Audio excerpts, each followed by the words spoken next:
Kejaksaan Agung menetapkan suami dari aktris Sandra Dewi Harvey Mois sebagai tersangka kasus dugaan tindak pidana korupsi dalam tata niaga komoditas timah wilayah izin usaha pertambangan PT Timah Tbk tahun 2015 sampai 2022. Pantauan dari rekan media, Harvey keluar dari gedung Kejagung dengan mengenakan rompi tahanan warna pink khas Kejagung. Terlihat tangannya juga diborgol, dia juga dibawa sejumlah staf Kejagung menuju mobil tahanan.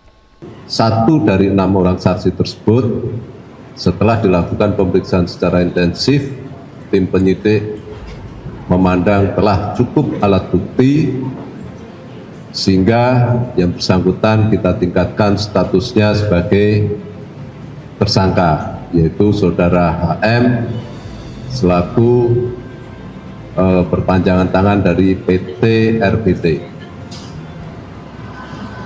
Selanjutnya, setelah dilakukan pemeriksaan kesehatan untuk kepentingan penyidikan, yang bersangkutan dilakukan tindakan penahanan di Rutan Salemba, Cabang Kejaksaan Negeri Jakarta Selatan.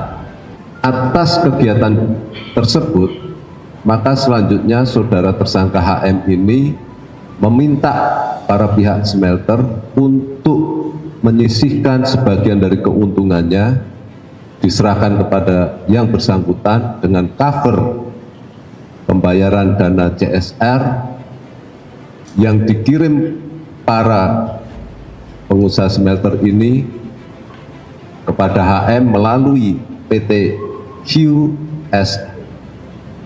QSIE yang difasilitasi oleh tersangka HLN.